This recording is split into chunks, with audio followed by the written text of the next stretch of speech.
नमस्कार दोस्तों। स्वागत है आपका मार्केट मोर्स इंडिया के आज के संस्करण में। चलिए देखते हैं कि निफ्टी की चाल आज किस तरह थी और कल यानी 26 मार्च को किस तरह से रहने की संभावना है। शुरुआत करते हैं एनएसई के होम पेज से। तो निफ्टी ने आज देखिए अच्छी खासी रोलर कोस्टर राइड ली और अंत में सिर्फ 10 अंकों की बढ़त के साथ 23,668 पर क्लोजिंग दी। एक्चुअली इसका जो लो था, एंड की जो क्लोजिंग थी, एक्चुअल क्लोजिंग थी, वो थी 23,605 के आसपास।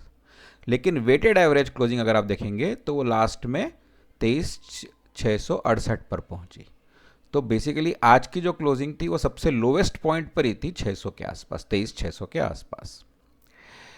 निफ्टी बैंक में देखिए 97 अंकों की गिरावट और निफ्टी नेक्स्ट 50 में भी लगभग 1.5% की गिरावट। निफ्टी मिड कैप में अगर देखेंगे तो निफ्टी मिड कैप में भी 1% की गिरावट, 550 अंकों की। तो लगभग आज देखिए मिक्स्ड रहा और निफ्टी जो बेसिकली 10 अंकों की बढ़त भी दिखा रहा है, वो बढ़त भी एक्चुअल नहीं है, क्योंकि जैसा मैंने बताया एक्चुअल क्लोजिंग 600 पे थी, वेटेड एवरेज क्लोजिंग 668 पर थी। तो लगभग सारे मेजर इंडिसेस गिरावट के साथ ही आज बंद हुए, क्योंकि आज प्रॉफिट बुकिंग हुई। जैसा मैंने कल बताया था कि जैसे ही निफ्टी 23,800 पहुंचेगा वो प्रॉफिट बुकिंग की रेंज में आएगा और यहाँ पे सेलिंग आएगी। और हाई 870 के आसपास का लगाया और 800 एक्चुअली 40-50 से ही सिग्नल्स मिलने लग गए थे कि ये नीचे जाएगा। एडवांस टू डिक्लाइन रेशियो अगर देखेंगे तो आज देखिए 674 एडवांसेस और 2258 डिक्लाइंस, यानी लगभग कई शेयरों में प्रॉफिट बुकिंग नजर आई। 1:3.5 के आसपास का रेशियो रहा और अच्छी खासी प्रॉफिट बुकिंग लगभग सभी शेयरों में हमको नजर आई। चलिए देखते हैं किसने कितना बेचा, किसने कितना खरीदा। तो एफ ने देखिए आज 5,371 करोड़ की खरीदारी की और जो काम डी कर रहे थे वो एफ ने किया और डी ने आज प्रॉफिट बुकिंग की लगभग 3,500 करोड़ की, 2,768 करोड़ के आसपास की बिक वाली। लेकिन डी ने इतना कम बेचा, उसके बावजूद भी निफ्टी देखिए काफ़ी नीचे क्लोज हुआ है। इंडेक्स फ्यूचर्स की डिटेल्स अगर देखें तो टोटल 919 करोड़ के आसपास की खरीदारी एग्रीगेट, लेकिन उसमें भी निफ्टी 50 देखिए 1143 करोड़ की खरीदारी और निफ्टी बैंक में 161 करोड़ की बिक वाली। निफ्टी मिड कैप सिलेक्ट में भी देखिए तो 117 करोड़ की बिक वाली। यानी मामूली प्रॉफिट बुकिंग निफ्टी बैंक और निफ्टी मिड कैप सिलेक्ट में की गई, लेकिन निफ्टी 50 में अच्छी खासी खरीदारी एफ के द्वारा की गई। स्टॉक फ्यूचर्स में भी 1843 करोड़ की खरीदारी एफ की। तो एफ ने अपना ऑलराउंड खरीदारी करने का जो मन बनाया है वो अभी भी उस पर कायम है और कंटिन्यूस खरीदारी कर रहे हैं। निफ्टी बैंक चूंकि बहुत बढ़ गया था, इसलिए वहाँ पर थोड़ी प्रॉफिट बुकिंग अभी चल रही है। चलिए चलते हैं ऑप्शन चेन की तरफ और देखते हैं कि वहाँ से क्या संकेत मिल रहे हैं। 27 मार्च के ऑप्शन चेन हम चेक करेंगे 23,650 के एट द मनी स्ट्राइक पर। तो यहाँ देखिए 23,650 के आसपास अगर हम देखें तो कॉल साइड में हायर लोअर स्ट्राइक्स पर अच्छी खासी अनवाइंडिंग नज़र आ रही है इन द मनी स्ट्राइक्स पर। और हायर स्ट्राइक्स में देखें तो कॉल बिल्डअप मुझे बहुत ज़्यादा नज़र नहीं आ रहा है कहीं पर भी, क्योंकि निफ्टी कभी भी ऊपर भाग सकता है जितना तेज़ी से भागा है। सबसे ज़्यादा हाईएस्ट नज़र आ रहा है 1,71,077 कॉन्ट्रैक्ट्स का 24,000 पर। सेकेंड हाईएस्ट नज़र आ रहा है 1,68,000 24,500 पर और थर्ड हाईएस्ट नज़र आ रहा है 1,63,000 24,100 पर। तो फिलहाल 24,000 और 24,100 के बीच में ही ये रेजिस्टेंस बनने के आसार नज़र आ रहे हैं। लेकिन कहीं पर भी कॉल राइटिंग इतनी इम्प्रेसिव नहीं है कि हम इसको कन्विक्शन मान ले, क्योंकि ये जो होते हैं मंथली जो कॉल्स और पुट्स होते हैं ये काफ़ी पहले लिए होते हैं और लोग स्ट्रेडल लेके जब तक उनको कंफर्ट है तब तक वो रखते हैं और फिर बाद में उसको निकाल देते हैं, स्क्वायर ऑफ कर लेते हैं। तो 24,000 अभी निफ्टी के 24,000 तक तो पहुंचा नहीं है, इसलिए कई लोगों ने 24,000 का जो कॉल लिया होगा अभी भी इसमें बरकरार हैं, वो एक दो दिनों में इसमें से निकल जाएंगे। इसलिए नई कॉल राइटिंग तो यहाँ पर नहीं हो रही है।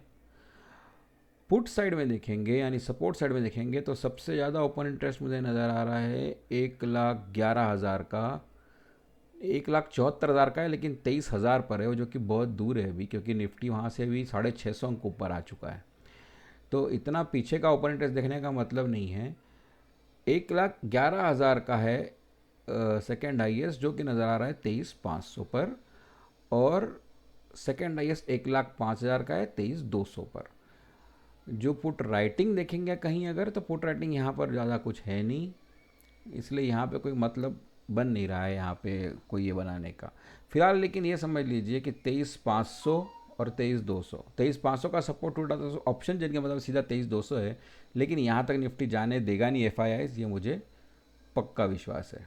तो 23,500 पर आते ही मजबूत खरीदारी आ जाएगी, लेकिन 23,500 तक भी निफ्टी जाएगा कि नहीं ये भी नहीं समझ में आएगा, ये भी एक्चुअली लेकिन 23,500 तक भी निफ्टी जाएगा कि नहीं ये भी मुझे नहीं लगता है कि बहुत पॉसिबिलिटी है इस बात की। चलिए चलते हैं चार्ट्स पर और देखते हैं कि वहाँ हमको क्या संकेत मिल रहे हैं। तो ये देखिए निफ्टी का डेली चार्ट है। तो निफ्टी ने देखिए जो डाउनवर्ड स्लोपिंग चैनल था उसको तोड़ा और ये 200 DMA का एवरेज है, उसके ऊपर कल क्लोजिंग दी, ओपनिंग भी दी और क्लोजिंग भी दी। और आज की क्लोजिंग जैसा मैंने कहा था कि 800 पे जैसे एक अच्छा खासा रेजिस्टेंस नजर आ रहा है, वहाँ से प्रॉफिट बुकिंग आई और DIIs ने और काफ़ी लोगों ने प्रॉफिट बुक किया होगा। और उसके बाद एक रेड कैंडल आज पहली बार नज़र आ रही है, हालांकि इंट्राडे में अच्छा खासा गिरा है मतलब, लेकिन कल के क्लोजिंग से 10 अंक ऊपर की क्लोजिंग दी। अब कल कहाँ ट्रेड ले सकते हैं ये देखने के लिए सीधा चलते हैं 15 मिनट के चार्ट्स पर। तो 15 मिनट के चार्ट्स पर अगर हम चलें तो ये देखिए ये निफ्टी का क्लोजिंग का ये है 15 मिनट पे। देखिए ये मैंने कल जो एक बाइंग एरिया बनाया था यहाँ तक निफ्टी आया ही नहीं, निफ्टी का लो आज का सबसे लास्ट में ही आया 604 के आसपास। और यहाँ पे अगर निफ्टी कल आता है तो यहाँ से बाइंग आएगी, लेकिन अगर आपको सेल करना है निफ्टी तो सेल लेकिन यहाँ पे करना खतरे से खाली नहीं होगा। ये जो लेवल है निफ्टी का आज का हाई यानी 23,870 के आसपास, तो यहाँ पर सेल नहीं करना चाहिए। ये जो लेवल निफ्टी 870 है इसको बड़े आराम से क्रॉस करके मेरे ख्याल से अगर कल यहाँ से जाएगा निफ्टी तो सीधा ही निकल जाएगा और फिर अगला लेवल जो सेलिंग का होगा वो 24,000 के आसपास। और वो 24,000 मतलब एग्जैक्ट 24,000 होता नहीं है, उसके 30-40 पॉइंट ऊपर जब निफ्टी निकल जाता है उसके बाद सेलिंग आएगी। तो नेक्स्ट लेवल सीधा सेलिंग का 24,000 के आसपास ही है। अब ये लेवल एग्जॉस्ट हो गया एक तरीके से, ये समझ लीजिए। हम एक बार चेक कर लेते हैं कि यूएस मार्केट से हमें क्या संकेत मिल रहे हैं। अभी फिलहाल यूएस मार्केट्स बंद हैं, लेकिन फ्यूचर्स से हमको क्या संकेत मिल रहे हैं चेक करते हैं। तो निफ्टी फ्यूचर्स देखिए मिक्स्ड है फिलहाल। निफ्टी फ्यूचर डाउ फ्यूचर्स 45 यानी 0.11% डाउन, नैस्डैक एकदम फ्लैट और S&P भी फ्लैट ही ऑलमोस्ट 0.09%। तो फ्यूचर से हमको कोई संकेत मिल नहीं रहा है, लेकिन गिफ्ट निफ्टी और SGX निफ्टी अगर देखें तो ये दोनों लगभग 50 अंक ऊपर हमको गैप अप दिखा रहे हैं कल का। और कल हमको अगर गैप अप मिला जैसा कि अभी हमको दिखा रहा है तो यहाँ से जाकर 870 पे हल्की फुल्की रुकावट आएगी, लेकिन उसको तोड़ते हुए फिर सीधा 24,000 की तरफ निफ्टी भाग जाएगा, ऐसा मुझे लगता है। तो दोस्तों ये था निफ्टी का एनालिसिस आज का और निफ्टी के लेवल्स मेरे कल के लिए। अगर आपको ट्रेड करना है या इन्वेस्ट करना है तो आप अपने ट्रेडिंग एडवाइज़र या फाइनेंशियल एडवाइज़र से संपर्क करें। मैं सभी रजिस्टर्ड एनालिस्ट नहीं हूँ, इसलिए मैं जो वीडियोज़ बनाता हूँ ये मैं इन्फॉर्मेशन और नॉलेज पर्पजेज़ के लिए बनाता हूँ। हम फिर मिलेंगे एक नए वीडियो के साथ कल, तब तक के लिए नमस्कार, धन्यवाद।